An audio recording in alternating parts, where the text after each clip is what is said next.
If you are driving a car down the highway and your passenger suddenly turns completely around in their seat to look out the back window and yells, "Turn right," you know exactly what to do. Right, you just turn the wheel to the right. Exactly. You don't pause. You don't like calculate their physical orientation in space.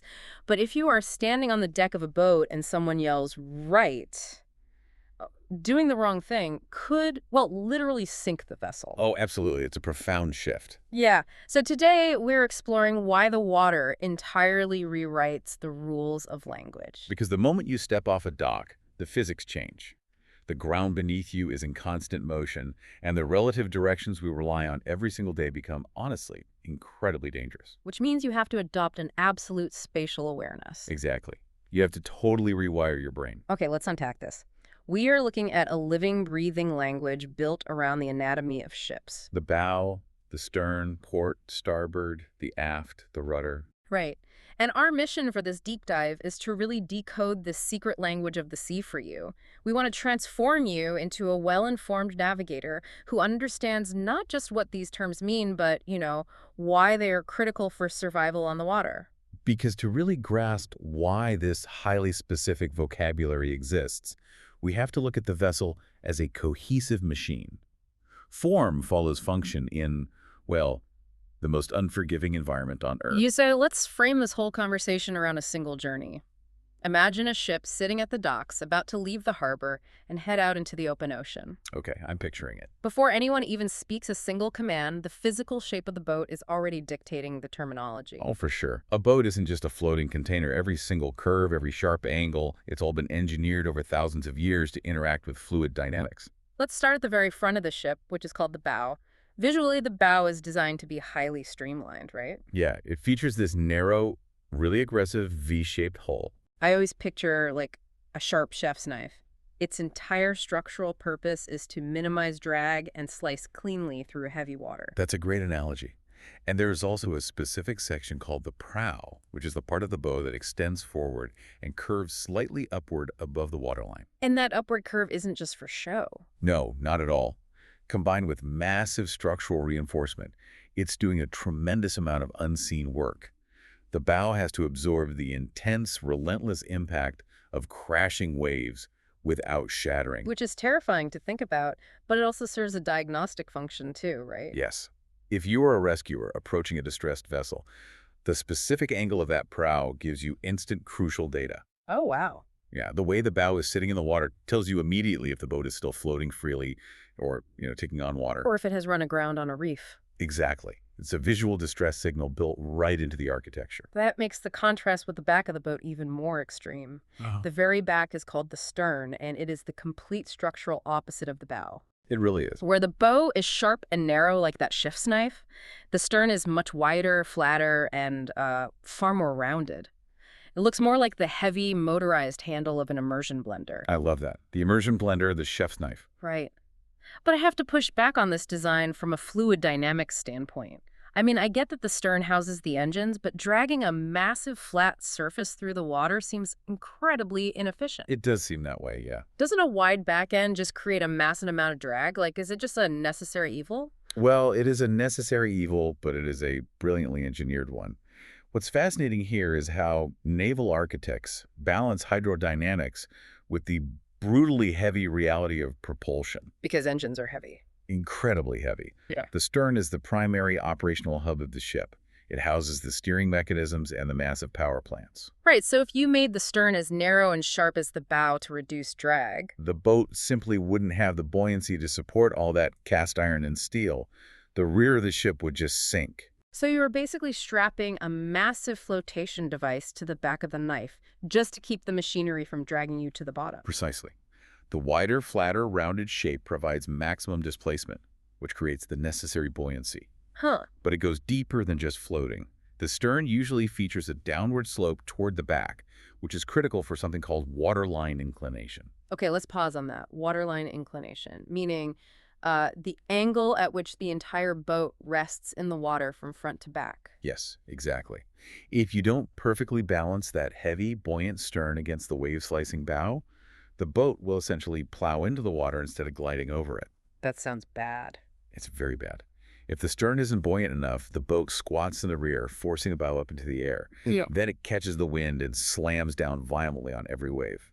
Ouch! And if the stern is too buoyant? Then the sharp bow gets pushed deep into the water, acting like a shovel. You risk a catastrophic capsize. Wow. Okay, so you absolutely need that wide foundation at the back to carry the power plant, pushing the knife forward smoothly. You've got it. So our ship is balanced, the engines at the stern are firing up, and the bow is pointed toward the harbor exit.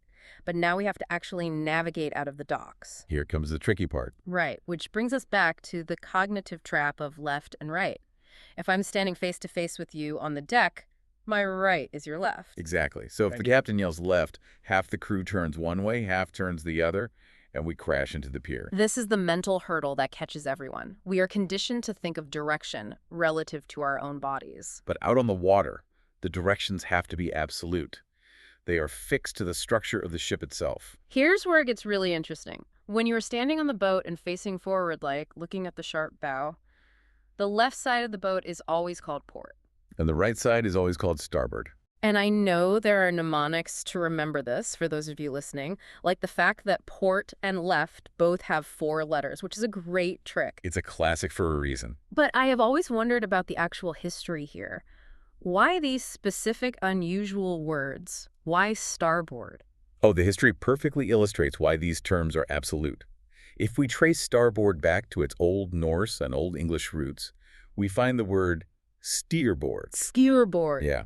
Before the invention of the modern central rudders we use today, early ships like Viking longships or medieval merchant vessels were steered using a massive specialized oar. Okay, so a giant steering paddle. Exactly. And because the vast majority of sailors were right-handed, this heavy steering oar was always mounted on the right side of the vessel near the back, the steerboard side. The steering side. Yeah. Wait, I think I see where this is going. Okay. If you have a giant, fragile wooden steering oar protruding from the right side of your ship, you absolutely cannot tie up to a wooden dock on your right side. Nope. You would crush the oar against the pier and totally lose your ability to steer. You've got it. Because the steering oar was on the right, ships were forced to always approach the dock, the port, on their left side. So the left side of the vessel became known as the port side, the side that touches the port. That is an incredible piece of historical logic. It's not just arbitrary jargon. It is deeply rooted in the physical mechanics of ancient sailing. It really is. And because port and starboard are fixed physical locations on the hull, they stay port and starboard no matter which way you turn your body. So if you turn around to look at the stern, port is still the same physical side of the boat, even though it is now near your right hand. Right. And that absolute certainty becomes a literal matter of life and death when we look at how ships communicate in the dark. Which brings us to the harbor lights. We're navigating our ship out of the harbor at night. The maritime lighting system is universally standardized, and it links directly to these directions. The port side is always marked by a red light. Another classic mnemonic there. Port wine is red. Good one. And the starboard side is always marked by a green light. And finally, the stern, the very back of the boat, is marked by a white light. If we connect this to the bigger picture, these colored lights are a brilliant nonverbal language. They have to be. Out on the open ocean, in the pitch black or in thick fog, you can't see the sleek bow or the wide stern. Right, you can't gauge the shape of a vessel at all. All you can see are those glowing dots. But because they are strictly standardized, those lights instantly map out the trajectory of every moving object around you. Let me test my spatial reasoning here. If I am standing at the helm of our ship, looking out into the dark harbor, and I see a red light and a green light side by side moving together. Okay, what does that mean? Since red is port, the left side, and green is starboard, the right side, seeing both at once means I am looking at both sides of the hull simultaneously. Yes. Which means that boat is facing me directly. It is coming straight at my bow. And that is the most terrifying yet critical piece of information you can receive. You know instantly that evasive action is required. Now, what if you look out to your left and only see a green light moving across your horizon? If I only see green, I am only looking at the starboard side of their ship, their right side. Right. Which means they are moving horizontally across my field of vision, crossing my path from left to right. Correct. And if you look out and see nothing but a single white light. Ah, a wave of relief. White is the stern light, so I am looking at the back of their boat. They are moving away from me. Exactly.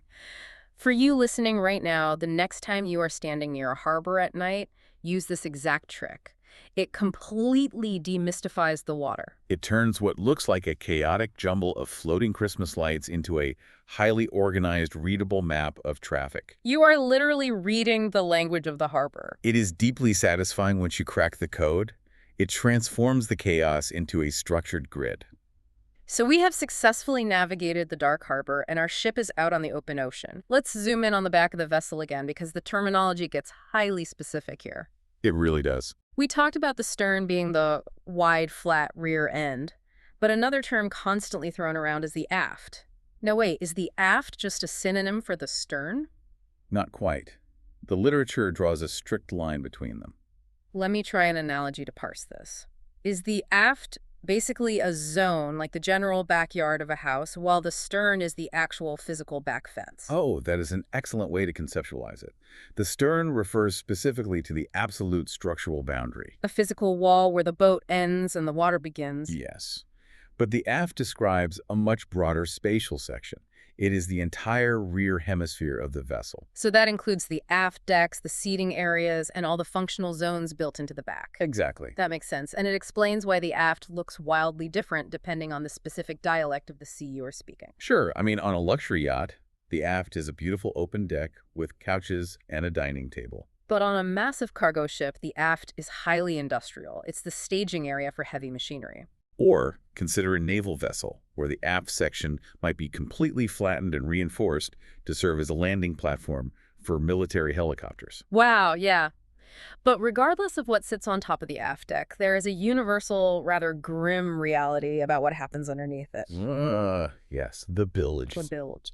Because of that downward slope of the hull we discussed earlier, the waterline inclination, the absolute lowest internal point of a ship, usually aligns with the aft section. And gravity dictates that any water leaking into the ship, along with oil, dirt, and condensation, will pool right at that lowest point. Gross. Very. So the bilge system, which is the heavy critical pumps responsible for sucking out that toxic slurry and keeping the ship from sinking, is housed right back there, deep in the aft. So the heavy pumps are in the back, the massive engines are in the back, and crucially, the steering mechanism is in the back, which brings us to the rudder. Yes, the rudder. You can have thousands of horsepower churning in your aft section, but without a rudder, your ship is just a massive piece of debris drifting aimlessly. The rudder is the great equalizer. It is a surprisingly small fin located at the stern, attacked down below the waterline, usually mounted just behind the keel. Right. And let's define the keel quickly for context. Oh, good idea. Think of the keel as the central structural spine of the boat. It runs along the very bottom center of the hull from the bow to the stern. And it provides immense stability, right? Preventing the boat from being blown sideways by the wind. Exactly. It's the foundation of the ship's skeleton. So the rudder hangs back near the end of that spine. But mechanically, how does a relatively small, flat fin steer a 300-meter cargo ship weighing thousands of tons? It is a brilliant exploitation of fluid dynamics. It's all about redirecting tremendous energy. Okay, break that down for me. As the massive heavy stern pushes forward, it displaces a huge volume of water, creating a powerful, fast-moving wake. The rudder acts as an incredibly strong, movable plane, sitting right in the middle of that high-pressure water flow. It's like sticking your hand out the window of a car moving at highway speeds. Yes. If you keep your hand flat, it cuts the air. But the second you angle your palm, the wind violently throws your arm backward. Exactly. That is lateral pressure. When the captain turns the wheel to port or starboard, the rudder pivots. Which violently interrupts the flow of water rushing past the hull. Right. By changing the angle, the rudder creates a wall of resistance. The water slams into the angled rudder, creating immense lateral pressure. And that physically shoves the stern of the boat in one direction, which leverages the entire spine of the ship, forcing the bow to swing the opposite way. You are basically using the water's own heavy momentum against itself. That is so cool. And obviously, the style of the rudder is going to match the vessel. Of course. A cargo ship needs a deep, centrally located rudder engineered to withstand unimaginable brute force. But a speedboat might use an advanced hydraulic system that maneuvers almost like power steering in a sports car. And a recreational sailboat needs a lightweight, nimble rudder. Because it isn't fighting engine thrust, it's fighting the complex interplay of wind and water currents. Which brings us to a really fascinating layer of this deep dive. We have established this universal anatomical foundation. The wave-slicing bow, the heavy buoyant stern, the fixed port and starboard sides, the aft zone, and the rudder. The core anatomy, yeah. But even with that shared foundation, sailors on different types of boats do not speak the exact same language. There are distinct operational dialects. Oh, absolutely. The structural terminology is universal, but the operational vocabulary fractures dramatically based on the vessel's primary power source and its ultimate purpose. For example, the vocabulary of a sailboat operator is incredibly tactile. It feels very physical. Yeah, they talk about manning the tiller, hoisting the sails, managing sheet control, the tension on the mast, the swing of the brung, and the complex web of rigging. Because a sailor is physically manipulating the elements. They are feeling the wind shear. They are physically pulling ropes to catch air currents. The language reflects a direct physical engagement with nature. Exactly. Contrast that with a motorboat operator. Suddenly, the language is entirely mechanical. The tactile connection to the wind is gone. You are talking about gripping the wheel, firing the engine, pushing the throttle, and adjusting the stern drive. You are commanding a machine, not wrangling the weather. And if you scale up to commercial shipping, the dialect becomes highly industrial and regulatory. Right. A massive container ship crew deals with bulkheads, the watertight internal walls. They talk about loading hatches and calculating ballast. Ballast being the process of actually pumping millions of gallons of heavy seawater into internal tanks just to weigh an empty ship down so the propellers don't spin uselessly in the air above the waves. Exactly. Their navigation vocabulary shifts entirely to complex technical systems. Advanced radar, sonar, and AIs, which is the automatic identification system that tracks global shipping routes. It's a vocabulary of heavy industry and global logistics. Meanwhile, a family out on a weekend pontoon boat is just talking about hanging out in the cockpit, lowering the swim platform, checking the anchor locker, and looking at their GPS. Yeah. Yet, interwoven through all these modern specialized dialects, whether you are pulling a rope on a dinghy or monitoring a screen on an oil tanker, are these incredibly ancient words. Terms like keel, bilge, hull, port, and starboard. These words originate from Old English and Old Norse. They are over 1,000 years old. So what does this all mean? I look at industries like aviation or computing, and their terminologies are constantly evolving, constantly optimizing. That's true. They move fast. Why hasn't the maritime community standardized port to simply mean left fixed or something more modern? Why are we still using the language of medieval Vikings to pilot nuclear-powered aircraft carriers? Well, this raises an important question. And the answer is because of the singular, unforgiving nature of the ocean. It all comes down to high-stakes, split-second coordination. Right. When a massive ship is attempting a complex docking maneuver in a narrow, crowded channel with a ripping cross-current, or when there is a sudden catastrophic fire in the engine room. There is zero margin for error. And absolutely no time for cognitive translation. If the captain yells, "Hard to port," the engineer deep in the aft section facing backward, the deckhand on the bow facing forward, and the navigator looking at a radar screen all know exactly, instinctively, what physical action is about to occur. It creates a hive mind. Standardized, unmistakable, single-syllable commands bypass the translation center of the brain. That makes total sense. The maritime community hasn't changed the vocabulary because it is a proven survival system. Yeah. These archaic words have been pressure-tested by centuries of storms, wars, and collisions. Wow. When a linguistic tool works flawlessly to save lives for 1,000 years, you don't mess with the source code. You don't update an operating system that has kept humanity from drowning since the Dark Ages. Exactly. So look at the journey we've just taken. We started at the dock, analyzing the wave-slicing geometry of the bow and the heavy, buoyant foundation of the stern, understanding the critical balance of waterline inclination. And we figured out why relying on left and right is a cognitive trap. Right, tracing the Viking origins of the right-handed steerboard that gave us starboard and the dock-facing port. We decoded the dark harbor, learning how red, green, and white lights instantly communicate a vessel's trajectory to prevent collisions in the fog. We explored the broad aft backyard, the toxic realities of the bilge, and the brilliant physics of the rudder, using lateral pressure to steer massive tonnage. And we explored the fracturing dialects of the sea, tactile, mechanical, industrial, all bound together by a 1,000-year-old vocabulary that persists simply because it refuses to let us sink. It really is an incredible system. Mastering this terminology isn't about memorizing trivia or sounding like a pirate. It is about adopting the survival framework of a completely different world. And for you listening, You have officially gained your conceptual sea legs. You are never going to look at the shape of a hull the same way again. No, definitely not. And you are certainly never going to look at a red or green light drifting across a dark bay without instantly calculating its trajectory. You'll be tracking the harbor traffic from the beach and explaining it to everyone around you. But before we sign off, I want to leave you with one final thought to mull over. Okay, let's hear it. We have spent this time analyzing exactly why these ancient words survived to navigate the oceans of Earth. It is a language forged entirely by the physical constraints of water, wind, and gravity. Right. But right now, humanity is actively building commercial spaceships. We are preparing to navigate the deep, dark ocean of space.